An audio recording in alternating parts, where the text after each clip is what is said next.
What to do if your Hyundai clock is off by an hour. This is very weird because it's automatically setting the time, but it's off by an hour. Why isn't it right?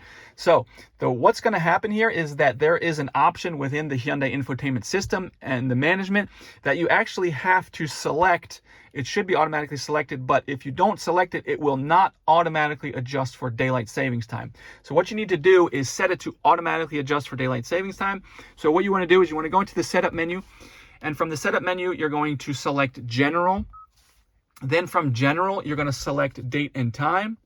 Now this might look different depending if you have, this is a 2025 Kona. This might look a little bit different, but it's basically going to be the same for the last, many years of Hyundais.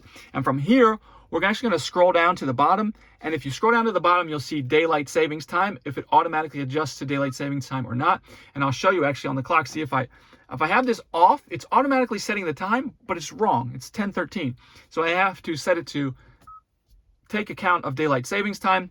Then it goes to 11:13. The time is correct. So anyways, I hope this helped you fix your problem. If it did, if you leave me a like, I'd really appreciate it. And if you subscribe, I have a ton of little tutorials like this on this car and others.